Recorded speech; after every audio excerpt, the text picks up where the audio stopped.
Hello, I'm Nick, and this is Today in Philosophy of History for Sunday, 10 November 2024. It is the 265th anniversary of the birth of Johann Christoph Friedrich von Schiller, who was born in Marbach am Neckar in the Duchy of Württemberg on this date in 1759.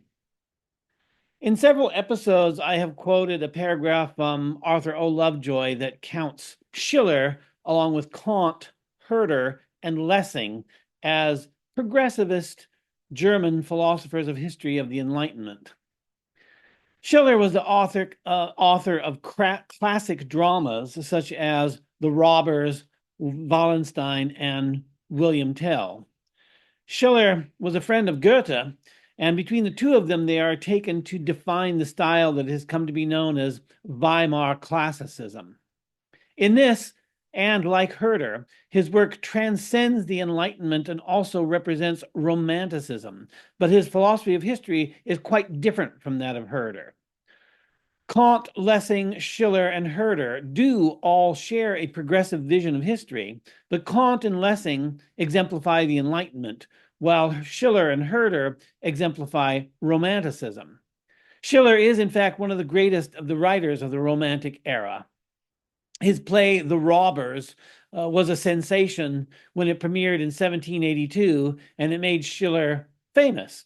And Verdi wrote an opera that was an adaptation of The Robbers. To give you a sense of the play, I'll read just one little bit from almost the last page, with one of the robbers just about to give himself up to the police. Quote, "O fool that I was, to suppose I could make the world a fairer place through terror, and uphold the cause of justice through lawlessness. I called it revenge and right. I took it upon myself, O Providence, to smooth the jagged edges of your sword and make good your partiality. But, O childish vanity, here I stand at the limit of a life of horror, and see now with weeping and gnashing of teeth that two men such as I would destroy the whole moral order of creation. Mercy, mercy for the youth who sought to anticipate thy judgment. Thine alone is vengeance. Thou hast no need of man's hand, and now truly it is no longer in my power to make up for the past. What is ruined is ruin. What I have overthrown will never rise again, but still something remains that can reconcile me to the laws against which I have offended, and restore the order which I have violated. They must have a sacrifice that will make manifest their invulnerable majesty to all mankind, and I myself shall be the victim. For them I must surely die," unquote. So like I said, this play was a sensation, and it made Schiller famous when it was first performed in, I think, 1781. 1782, written in 1781, performed in 1782 for the first time. Schiller also wrote a treatise on poetry, which has been translated to English as On Simple and Sentimental Poetry and as On Naive and Sentimental Poetry. Before he wrote his poetical treatise, however, he had put his poetical theory into practice. In 1788, he wrote a poem titled The Gods of Greece, where Schiller imagines what the ancient gods were like from his romantic standpoint. And I will read a couple stanzas from that. Quote, "Ye in the age gone by who ruled the world, a world how lovely then, and guided still the steps of happy men in the light leading strings of careless joy. Ah, flourished then your service of delight. How different, oh, how different in the day when thy sweet fanes with many a wreath were bright, O Venus Amathusia. Then through a veil of dreams woven by song, truth's youthful beauty glowed, and life's redundant and rejoicing streams gave to the soulless soul, where'er they flowed, man gifted nature with divinity to lift and link her to the breast of love. All things betrayed to the initiate eye the track of gods above," unquote. This is a depiction of religion that's filled with sentiment, longing and loss, so paradigmatically romantic. And these romantic attitudes to religion resonated in intellectual life throughout the 19th and 20th centuries, and I should say into the 20th century. In the 19th century, the young Hegel wrote several essays on religion in which he imagined the Greeks had a more intimate relation to the divine, which had since come in Hegel's time to be drained of this authentic feeling of connection to the divine. Hegel's early essays on religion have received a lot of scholarship. What has influenced me the most is J. Glenn Gray's book, Hegel and Greek Thought. And at the end of the second chapter, he writes of Hegel, quote, "He imagines himself walking in the cool of the evening. Stillness reigns about him and within. In imagination, he is carried back to the secret shrine where Ceres is enthroned. The wisdom of her priest has long since been silent. No searching can recover a word or a sign of her ritual. Even to her Grecian worshippers, words were but faint symbols to express her truth. They saw, they felt her meaning, but they did not dishonor her by confining in empty phrases the secret of infinite nature. Contrast the verbiage of Christian dogmatism. Hegel's vision of Eleusis ends in the ideal faith that the holy mystery is not irrevocably lost," unquote. So that's J. Glenn Gray on Hegel's early essays on religion, which reflect very much the romantic spirit that we find in Schiller. But it's more than that. In the 20th century, the sociologist Max Weber echoed many of Schiller's themes in his thesis on the disenchantment of the world, which has been discussed ever since he coined the phrase. Weber said in his 1917 lecture, Science as Vocation, quote, "There are no mysterious, incalculable forces that come into play, but rather one can, in principle, master all things by calculation. This means that the world is disenchanted. One need no longer have recourse to magical means in order to master or implore the spirits, as did the savage, for whom such mysterious powers existed. Technical means and calculations perform the service," unquote.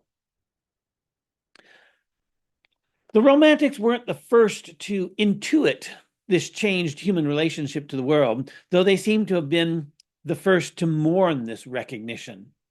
Earlier figures of the scientific revolution had a much more combative attitude, seeing nature as a force to be mastered and subdued. I could argue that the triumph of the scientific revolution only became evident by the time of the Romantic era. And once the triumph of science was evident, the earlier pre-scientific relationship to the natural world then had the appearance of the lost innocence of childhood. The Romantic attitude is a comprehensive vision of the world, and therefore it is at the same time a comprehensive vision of history. We could even call it a metaphysical conception that leaves nothing untouched.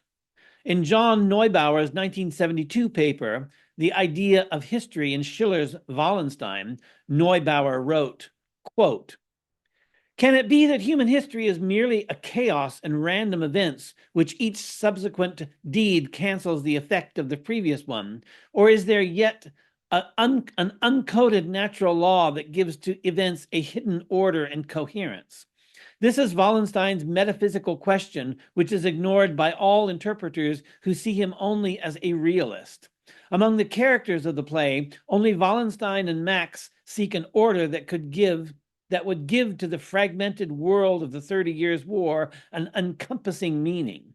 True, Wallenstein's search is guided by ulterior motives as well. To know the rhythm of history means being lord of it. Yet even if coupled with megalomania, the drive is metaphysical," unquote. Literary critics have, of course, found metaphysics in Shakespeare and all the great writers, so we shouldn't be surprised to find metaphysics also in Schiller's plays. In a paper by Beatrix Langner, that has not been translated into English, at least as of yet. The title translated into English is The Name of the Flower, Schiller's Tragedy, The Bride of Messina as a Dramaturgy of Historical Reason. She says that, quote, several research projects over the last 30 years suggest the view that Schiller, due to his religious moral disposition, was increasingly guided in his later dramas by metaphysical principles of an eschatological interpretation of history, unquote. In this connection, I should note that the title of this paper in German calls Schiller's work Trauerspiel, which was the topic of Walter Bonnemann's thesis that so shocked his advisors that they asked him to withdraw it from consideration, which he did. I discussed this in my episode on Walter Bonnemann.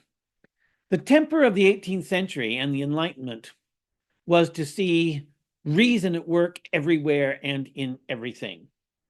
This undergoes a kind of mutation in the Romantic reaction against the Enlightenment, but it's like the counter-Enlightenment, it's an internal critique. So Schiller's drawing on both of these traditions. He's drawing both on the Enlightenment and on Romanticism, and it stands to reason that Schiller would find in Wallenstein as well, but as a post-Enlightenment thinker, we could call him, Schiller not only found reason in everything, but Schiller's reason comes as part and parcel of a metaphysical vision of history that earlier Enlightenment thinkers didn't have. Now, I've recorded episodes on famous Enlightenment historians like Gibbon, and there's a lot of matter in there that can be turned to account for philosophy of history, but I wouldn't say that Gibbon, for all his virtues, had a metaphysical vision of history. We could, work out a metaphysics of the Enlightenment and probably find it in Gibbon, but that's another question that I won't address at the present time. The Enlightenment was in part a reaction against the brutality of the 30 Years' War. And insofar as the Enlightenment continues to shape our world today, and I would argue that it does, a reaction to the 30 Years' War continues to shape our world today. We don't tend to see this in the present as we live in the aftermath of the world wars of the 20th century, which have shaped our world in very visible ways. But we are also shaped by older wars and the reaction against older wars.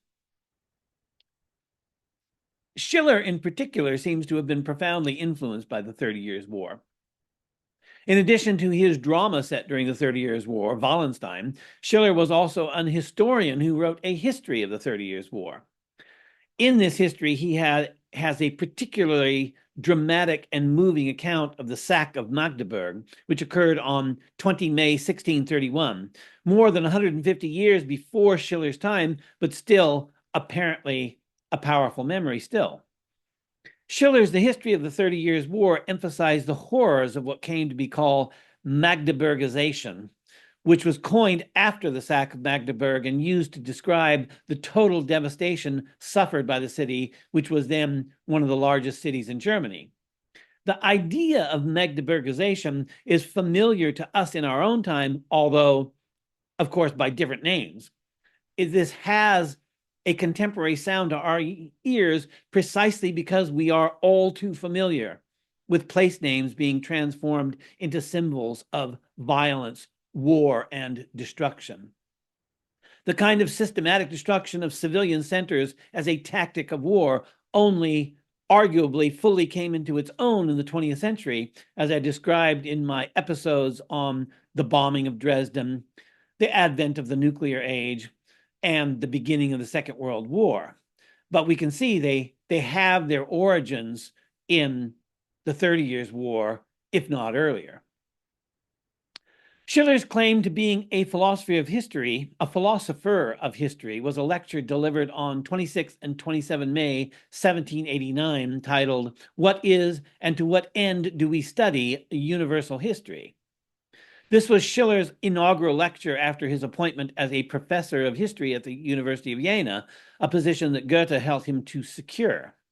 Jena, I should mention, was where a generation later Hegel would write his Phenomenology of Mind, the manuscript of which he had in hand when he fled Jena due to the Battle of Jena-Auerstadt, and as he was fleeing, saw Napoleon and famously described him later in a letter as the world spirit on horseback. So Jena has a very important place in German intellectual life. So many philosophers have invoked universal history, but what does Schiller mean by it? Schiller begins by imagining an ideal history, but, quote, only the infinite understanding can survey these events wholly and completely. For man, narrower limitations are set, unquote. After asserting this, Schiller then sets out 4 specific limitations that must apply to the kind of non-ideal history to which human beings can reasonably aspire, which 4 limitations are: 1, events that had no human observer, quote, the entire epoch prior to speech, however momentous it may have been for the world, is lost to history, unquote.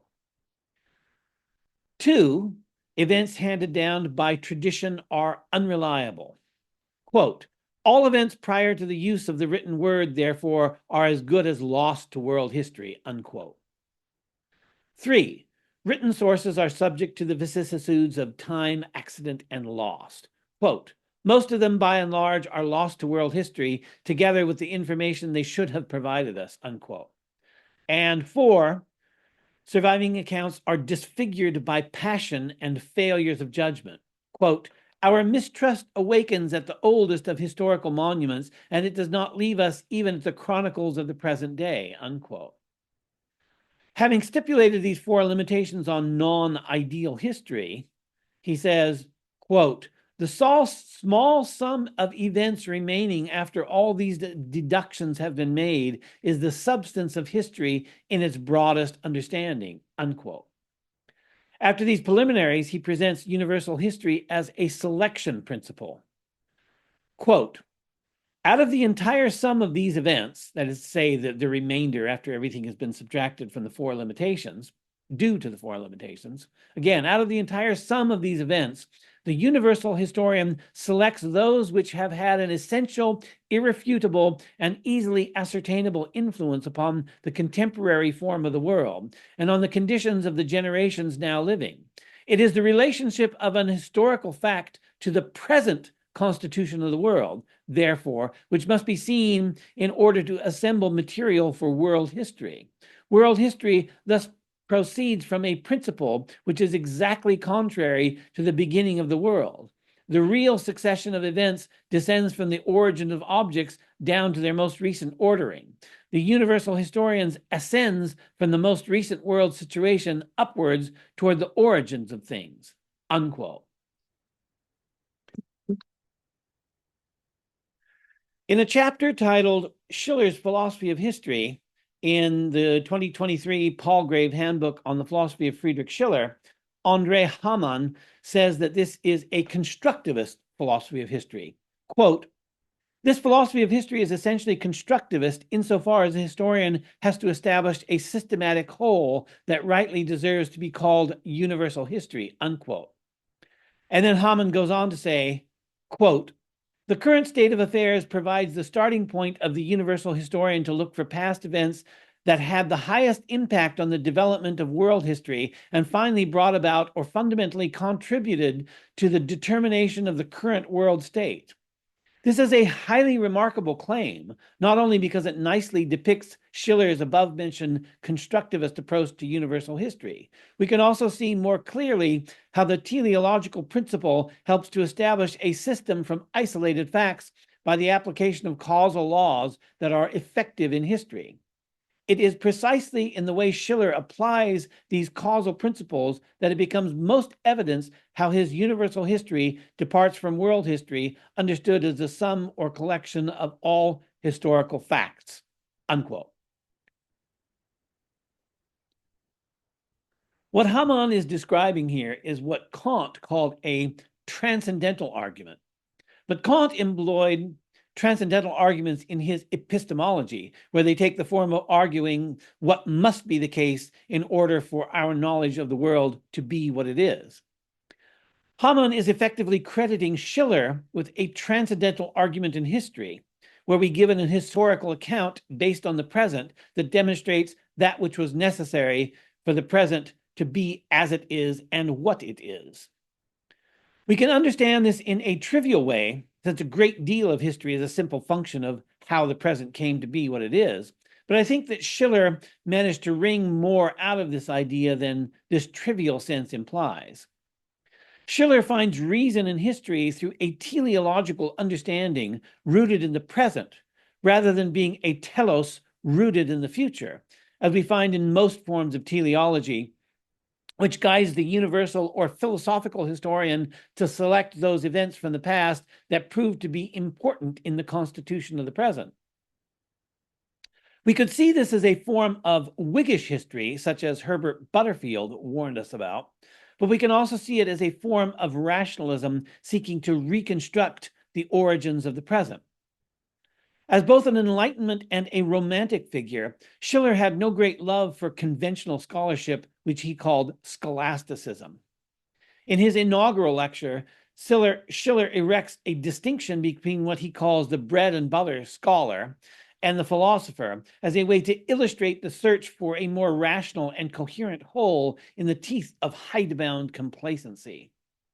Quote, as carefully as the bread and butter scholar keeps his discipline clear of everything extraneous, so the philosopher endeavors to expand his and to restore its connections with the others. I say restore because one discipline has been distinguished from another only by boundaries created by the analytic understanding. Where the bread and butter scholar puts asunder, the philosopher joins together. He has early reached the conviction that in the realm of understanding, as in the domain of sensation, everything is interconnected, and his active drive for coherence cannot remain satisfied with fragments. All his efforts are directed toward perfecting his knowledge. In divine discontent, he cannot rest until he has ordered all his ideas into a coherent whole, and he locates himself in the exact center of his art, of his science. From this vantage point, surveys with satisfaction its territory. New discoveries in the field of his activities, which are disheartening to the bread and butter scholar, delight the philosophical mind because they fill a gap which had disfigured the developing totality of his ideas, or fit the last, still missing stone into the edifice of his ideas and complete it, unquote. This is the Enlightenment par excellence, a dramatic rephrasing of Kant's sapiere aude, that is to say, dare to know, which was one of the great slogans of the Enlightenment. So history, Schiller seems to suggest, must be taken apart in order to be put back together again more perfectly. And this because of the inner necessity as reason converges on perfection and forces us, in obedience to reason, to revise all that we have done, or even to discard what we have done and start over again. We could call this a rational reconstruction of history, though it is a rational reconstruction of history along the principles of Romanticism. Ideally, this is how science has functioned since the scientific revolution, and this is how Schiller believed that historical reason should also function. So happy birthday, Friedrich Schiller. Let me know what I've missed or what I've gotten wrong in the comments, and thanks for listening.